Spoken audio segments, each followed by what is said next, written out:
Welcome to the Voice of Retail. I'm your host, Michael LeBlanc. This podcast is brought to you in conjunction with Retail Council of Canada. In this episode, I explore the latest trends and technologies in retail loss prevention with my guest, David Almassi, Vice President, Canada and International Markets at 3SI Security Systems, the world's leader in asset protection systems, including their state-of-the-art GPS technology.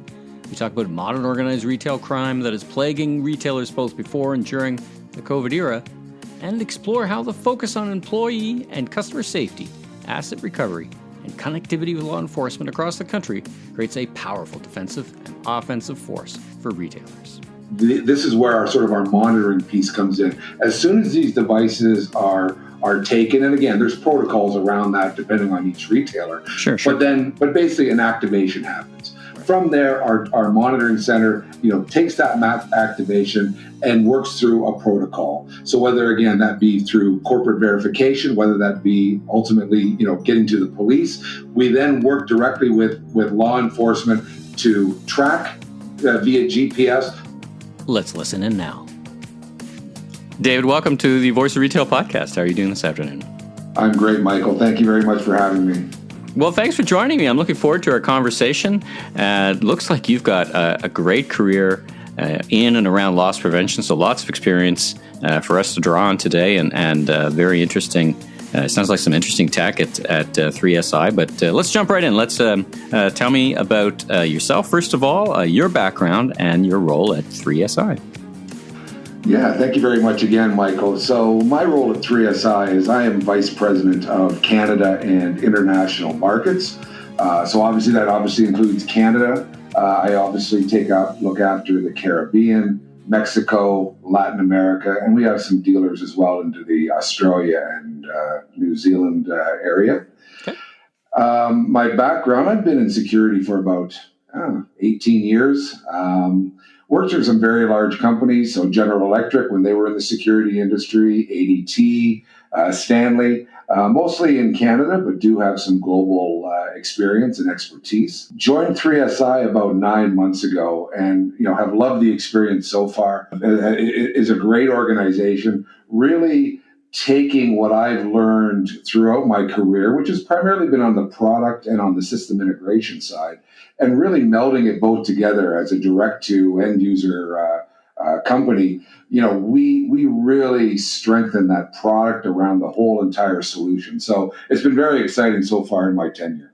So for you, it was an opportunity to continue your strong background in loss prevention, but also to take that a different step, so to speak, and being that direct to client versus through VARs or through resellers or that kind of stuff. Is that Exactly. That's correct. Yes, we especially in North America, we go direct to end user. As we get into the outlying areas, we do work through some local distributors. But yes, obviously in North America, we do deal through our direct to end user. All right, perfect. Well, let's talk about 3SI, the origins of the story, the origins of the company, the origin story, where you operate. You just told me a little bit about that, but what's your specialty, and what makes the organization different? And I guess in a short way of saying, what attracted you to them? So, 3SI is about 50 years old, and actually we're celebrating our 50th anniversary here in 2001. The good news on the Canada side is we've been in the Canadian market more than half of that time as well. So that was exciting to me to join a well-established organization. Really leading in advanced security solutions for asset protection and recovery. A lot of people are familiar with us because we really were ahead of the curve and really started the commercialization of the dye and ink staining products. For people who have, watched movies and you see the bad guys open up the bag of money and, ink activates or turn into blue Smurfs or something. Exactly. Or they're running down the street and there's smoke emanating from their bag of money. That's really where 3SI, initially started with that sort of technology. And what's really interesting, to myself is that technology is still, well established around the globe. Yes, we're moving into GPS, and we'll talk about that. But that technology, the dye and the ink staining, is still being used across Canada, across North America, and around the globe. Again, when there's a criminal activity and someone gets stained, or as I say, running down the road with smoke coming out of a bag, you generally get noticed, and it is a deterrence, that's for sure. Well, and you mentioned one thing that I'm sure we're going to talk more about, and that idea of recovery. So that's an interesting piece, and I guess that ties into the whole GPS component. But tell me a little bit about. So you've told me where you work, and 50 years of experience. Talk about the recovery side of the business and how that fits into the strategy. Yeah, will do. So that started to really come more about as we got into the GPS side of the business. So that's in the about 15 to 20 years ago, and that's also where we started to move into the retail side of our business, and not just being more on the financial side. Being with GPS allows us to not only just track the object and the criminal, but allows for us to then liaison with police and respond for ultimately the arrest and the recovery of the product, and hopefully the GPS device as well. We're looking at over almost 200,000 locations worldwide, and that's really sort of our portfolio of our solution sort of branches across, where we work with the product itself, whether that be, say, a purpose-built vessel for whether it be cash or mobile phones, tobacco, and a myriad of other products. We also have generic GPS types of solutions. But where it really, sort of the rubber hits the road is we have a monitoring center that's tracking all of that data. And then we have a law enforcement division that works with almost 9,000 police organizations across North America that, specifically when these types of crimes happen, we work with. We direct them to the criminals because of the GPS technologies, and therefore we get to the arrest and recovery side of our business. Well, that makes you different, right? That law enforcement piece. Talk about that. Is that former law enforcement professionals who kind of create those connections with police forces around the world, by the sounds of it, and help with the investigation, or are they really fostering the connection, the handoff connection? Tell me a bit about how that works. Yeah, so it really encompasses a couple of the things that you mentioned. So first of all, yes, it's in general ex-law enforcement personnel who've come to work for 3SI. We feel obviously it's very important that they know that side of the business and how to liaison, partner properly with police organizations across North America. From that, they have a sort of a multiple components to the role. Number one is obviously from an education perspective. So it's not only educating police departments on what 3SI does, so the GPS, how it works, those sorts of components, but we will work directly with them on potentially sting operations with the police themselves. So placing trackers into, different retail organizations or different retail verticals, if there is a specific, problem being identified. What we also do, and which works really well, is we ensure that every law enforcement division knows when there is a 3SI customer and solution being deployed, anywhere across North America. So what I mean by that is it could be in Toronto, Sault Ste. Marie, Edmonton, wherever it may be. There's obviously a police department that looks after that jurisdiction. If we're coming in with whatever product, and it's not just the product, there's usually some sort of protocol that goes along with that product. And what I mean by that is if something happens, i.e. it's taken out, it's been activated, there's some sort of protocol that goes along with that, i.e. police are notified right away, i.e. We make sure it's a verified. So we work with the LP or the security department of the organization to ensure it's a verified crime, that yes, it wasn't sold to a customer. Oh, it wasn't knocked off the shelf by accident. It's actually a crime. So we work through all those different scenarios and inform and educate that police jurisdiction that if you receive contact from us from this specific vendor or retailer, this is the scenario that you're bound to. You're walking into, right? Yeah, exactly. Know what they're getting into. Yeah, right on. Yeah, no, exactly. So it's very wide ranging in how we deal with it. But this close relationship ties back, Michael, into what you were talking about with regards to the apprehension and recovery, because police know who we are, because they know what our products do. They're well versed, well educated. They know that when they get contacted, it's not a false alarm. It's not like it's not like a car alarm going out in the street and everyone ignores it. Something's happened. They need to respond. And that's why we're in the 75 to 80% range of apprehensions and recovery, over the last, say, 15 years that we've been tracking that sort of data.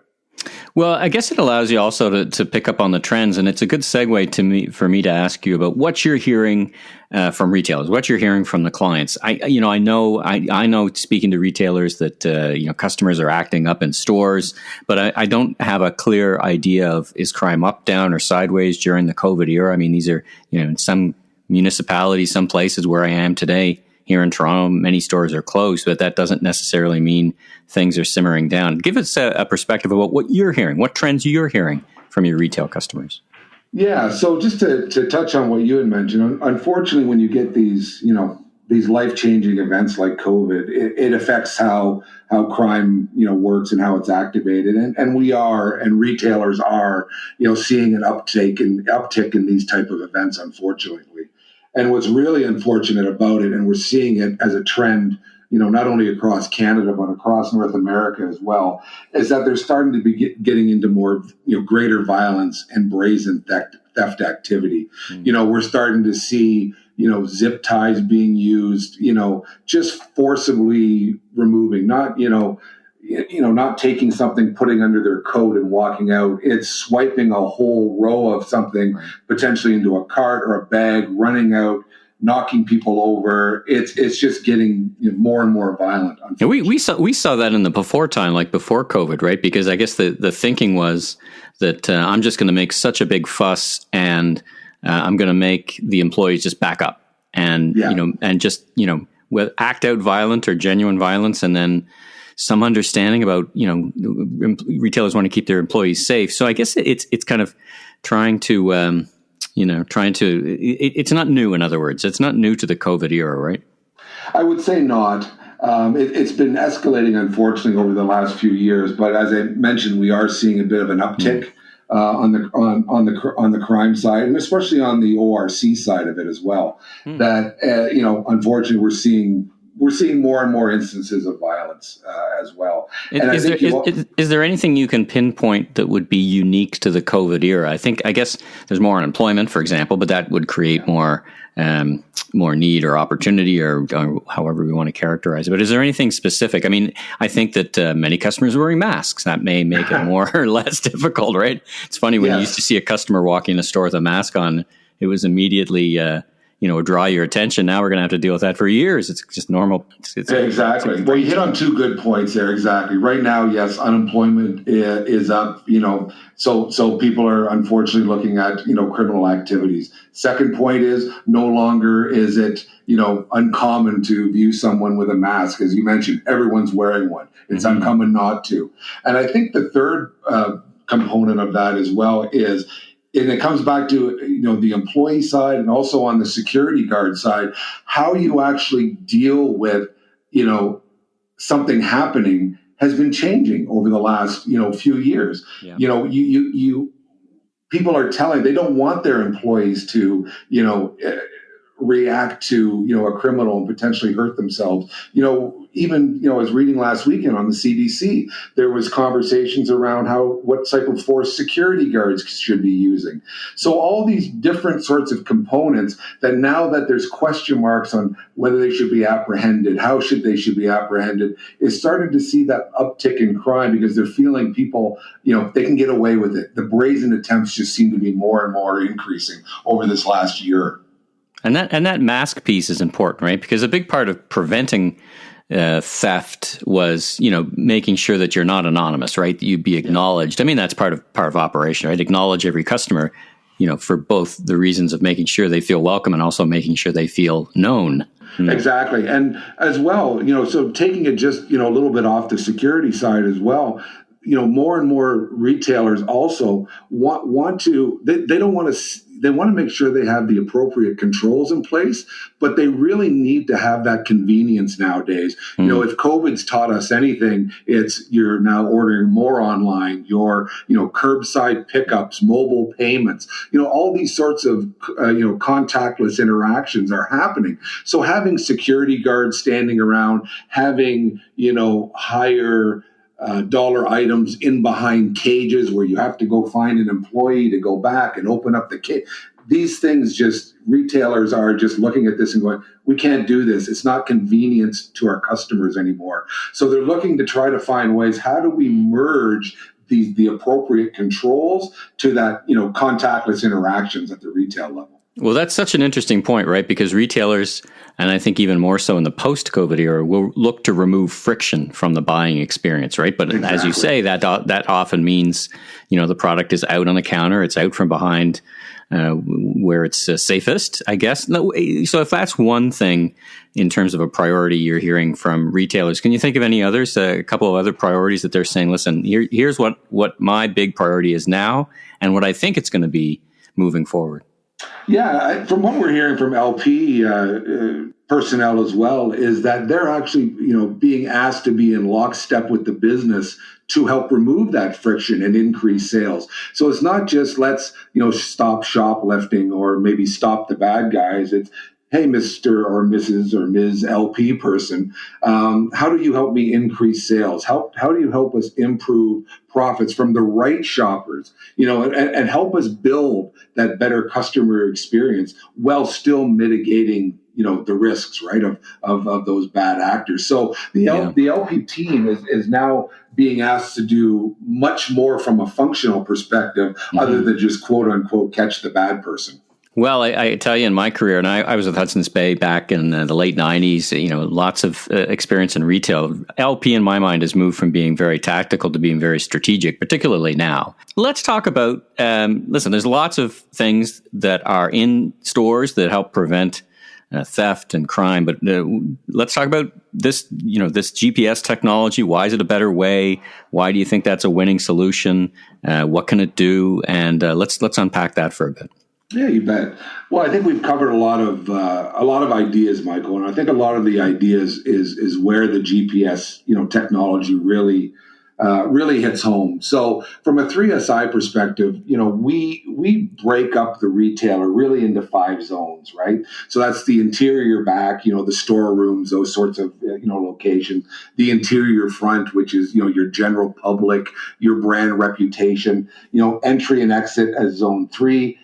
Exterior transport, and then the community side of it as well. So if we take a look at those zones, that's really where 3SI and the GPS technology really, starts to bear fruit, right? So we're being able to, and the key word here is covertly, embed products in those first few zones. So whether it be in the storerooms, in the back, or even up front, as mentioned, we have purpose-built products that blend, identically, into, certain customers, retail environments. Never know they're there. Criminals don't know they're there. And it works very, very well from that perspective.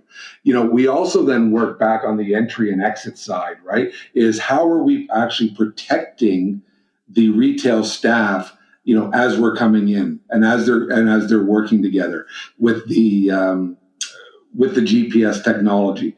It's not just about, alarms and, sending off buzzers, but really sort of keeping them out of the fray, right? And keeping them as safe as possible. And as we mentioned, keeping personnel safe is a big win for organizations. Yeah. Unpack that one a little bit for me. So for the listeners who may not be so experienced in understanding LP, so tell me, unpack a couple of those things for me. So what is it actually, what is your technique? What does the product do? I know it's GPS, so you can locate it, but tell me how it keeps employees safe. From a high level, keeping employees safe. So this is what we're allowing to have happen is really having the criminal come in and take, the devices that are there. We're not trying to sit there and stop them and have employees, go and try to tackle people. If they know the GPS or devices and they're already interspersed, into, the devices that may be there, criminal comes in, takes a handful or sweeps a shelf, the device is in there. So therefore, the actual store personnel aren't going to be chasing them out, into the street and trying to do something. This is where our monitoring piece comes in. As soon as these devices are taken, and again, there's protocols around that depending on each retailer. Sure. But basically an activation happens. Right. From there, our monitoring center, takes that activation and works through a protocol. So whether, again, that be through corporate verification, whether that be ultimately, getting to the police, we then work directly with law enforcement to track via GPS where that person's going, where, how it's, how they're moving, and ultimately, get the police to the location. I can see how that would be so beneficial, particularly around ORC, right? So you could see clusters of your devices come together, and you can follow a movement of them. So you can really get beyond just the petty crime and really get into the heart of the matter, which of course we know is retail or organized retail crime, right? Yeah, you've hit a couple of great points, Michael. And yes, we've actually have seen that where we've actually had ORC, groups, do simultaneous crimes, and we've seen them in our tracks actually converge into a centralized location. It's very interesting to watch and see. What we've also found is by us tracking this, we then get to once police are involved, we definitely see, and we see all the time, when we actually get to the criminal location where there are multiple devices, not only from us, but we're seeing, thefts from other stores. Sure. It's almost, we're almost talking 70% of crime now is in that ORC. So it's very side of it. So it's very important, for us to continue down that road and work with our customers, because we may just be tracking it from a store that's our customer, but may end up seeing where this criminal or this criminal organization have hit 4 or 5 or 6 different stores, and the product is at that location when the police go for apprehension. Right. So it's good for the whole retail industry. David, one of the things you said and touched upon, I wanted to come back to, is community. You talked about behind and in front of the customers, but you touched on community. How does that play in? And tell me a little bit more about that and your technology and your solutions and all that stuff. Yes, Michael. So when I talked about the 5 zones that 3SI tries to impact, zone 5 is community, and it's really about the safety of the general public and the brand reputation of the retailer itself as well. Why we've been talking about over our time here about arrest and recovery is precisely about that whole community side of it, creating safer communities and safer shopping environments, quite frankly, right? Where we're looking at it, so when these criminals are apprehended, it really creates across the community, good feelings. So what does that mean? So it creates good feelings for the retailer itself. Hey, someone just can't come in and steal things from us. It creates good feelings about the staff. So I'm a staff personnel. I work there. Someone comes in. Hey, they were caught. That makes me feel safe. Somebody's got my back. Somebody's got my back, right? Exactly.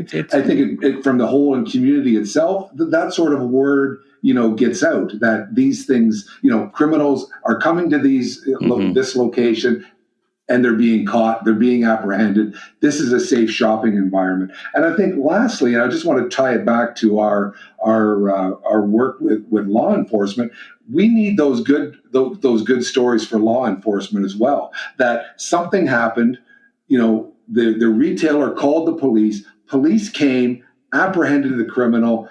Good news story for the police as well. Yeah. So that's why that whole community of our sort of zone 5 is very, very important. That right from the retailer itself all the way through the staff, community, and the police, it's all about good feelings, and good things happening. It's such interesting stuff, from dye color things that blow up in people's faces all the way to this high tech GPS. It sounds really slick. Where can retailers go to learn more, and how do they get in touch with you, and how do they figure out what's the next steps? Yeah, so definitely get in touch with us, obviously via web and social media. So 3sisecurity.com is our website. We're also, through LinkedIn and Twitter as well. And on our website, you can dig into a lot more detail. We have white papers that can be downloaded. Case studies. I saw some case studies. Exactly. Case studies. Yeah. Some really interesting ones. Obviously, we can't be quite as overt as some of the other security companies and say, this is who we work for, because that sort of defeats the purpose. Yep. But yes, there are lots of white paper and case studies on our websites. Who we partner with from a retail, law enforcement, financial side, organizations that we're part of. And also through then, you can get in touch with myself or anyone, in North America through either our info or our sales and marketing links there as well. Yeah, well, sure. And send me your email address. I'll put that in the show notes, because I know LP professionals know that you're just scratching the surface when you're going to websites for companies like yours, right? Because really the key information they need to know is delivered one-to-one, and which is what keeps the integrity to the process and keeps the bad guys on their heels and not being able to figure out all the things you're doing to counter their things, right?